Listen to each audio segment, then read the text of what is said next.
हमारा पूरा कॉस्मॉस जो ब्रह्मांड है वो स्थिर नहीं है, चलायमान है और बहुत ही वेग गति से चलायमान है।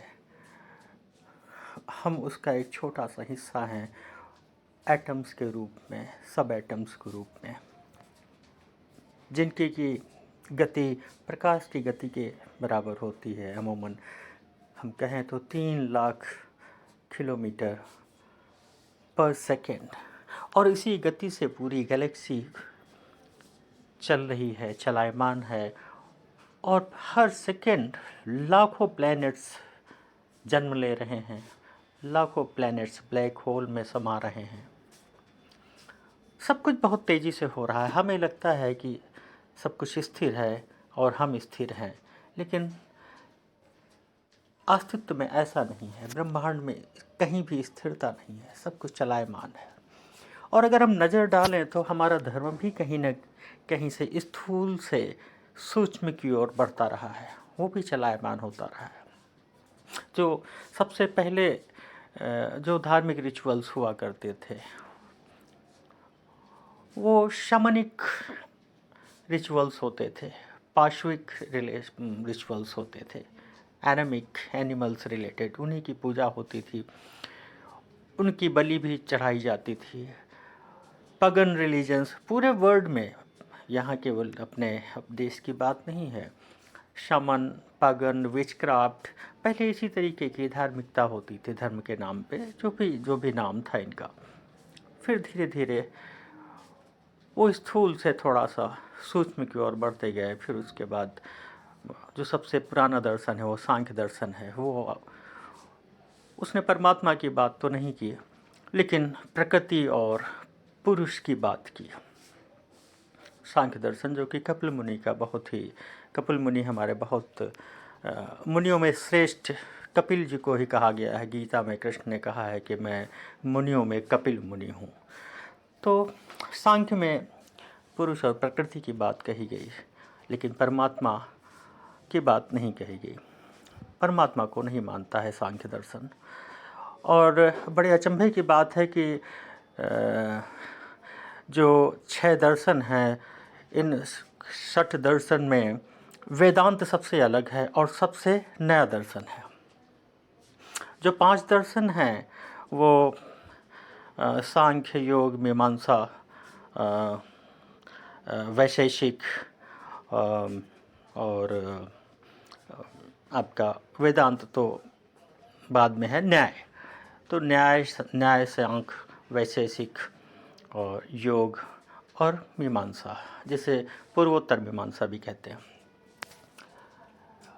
अब इसके बाद जो सांख्य के बाद जैन धर्म आया, और जैन धर्म ने 2 बातों की बात की कि हमारे जो मूल दुख हैं वो जीवन और मृत्यु है और हमें इनके ही पार जाना है। तो जैन धर्म ने निर्वाण की बात की, मृत्यु और जन्म से मुक्ति की बात किया कि हमें इनके पार जाना है। उसके बाद फिर बौद्ध धर्म आया। बौद्ध धर्म ने कहा कि जीवन मृत्यु तो है ही, लेकिन इसने एक बात और जोड़ दी कि हमारा पूरा जीवन ही दुखमय है। जो 2 बातें हैं, जो 2 सिद्धांत हैं बौद्ध धर्म के, वो ये हैं कि हमारा जीवन दुख में है और इसका निवारण संभव है, इससे निवारण प्राप्ति की जा सकती है इस दुख से। तो पूरा जीवन को ही उन्होंने दुख में बताया।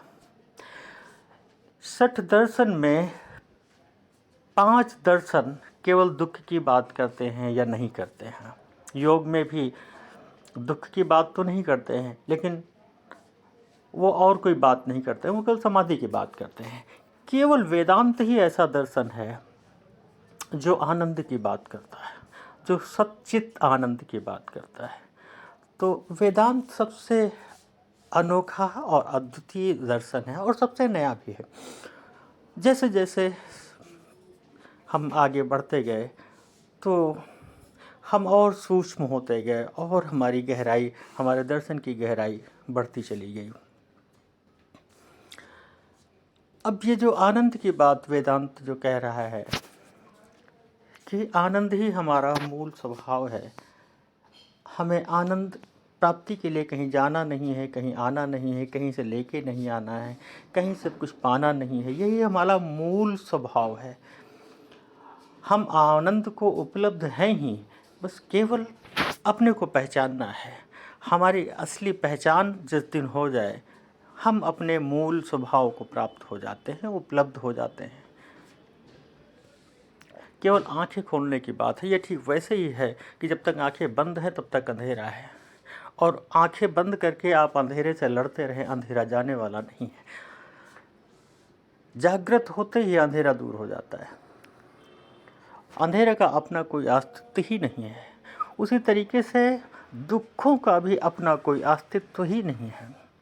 दुख आता कहाँ से है? दुख बाहर से आता है। कोई हमको आहत करता है अपने कृत्यों के द्वारा, अपने वचनों के द्वारा, वाणी से या कृत्य से हमारे मन को या शरीर को जब आहत करता है तो हमें दुख होता है। ये आता है बाहर से, आनंद आता है भीतर से। तो ये जो हमारी ये वास्तविक स्वरूप है हमारा, जो भीतर से है। जिस दिन हमें अपनी पहचान, जो अविद्या के कारण हमें अपनी पहचान नहीं है, जिस दिन हम ये जान लेते हैं कि हमारा मूल स्वरूप क्या है, वेदांत का केवल इतना ही कहना है कि जो जानत ते दे जनाई, जानते ही हो जाना है। Knowing is being.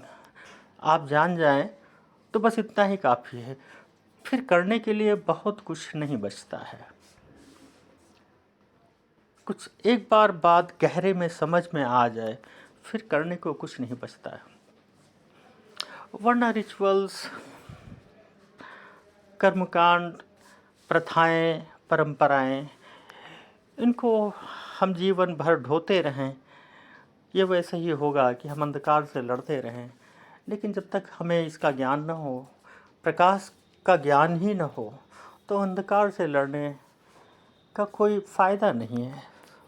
पूरा जीवन व्यर्थ हो जाता है। वेदांत का भाष्य है कि न मंत्रो न तीर्थो न वेदार न यज्ञ, चिदानंद रूपम शिवोहम शिवोहम। मनवृत्ति चित्तानि अहंकार नाहम, चिदानंद रूपम शिवोहम शिवोहम। तो न मैं चित्त हूँ, न अहंकार हूँ, न वृत्ति हूँ। मैं क्या हूँ? मैं चिदानंद, सच्चिदानंद का रूप हूँ। यही हमारा वास्तविक स्वरूप है, यही हमारा ब्रह्म का स्वरूप है।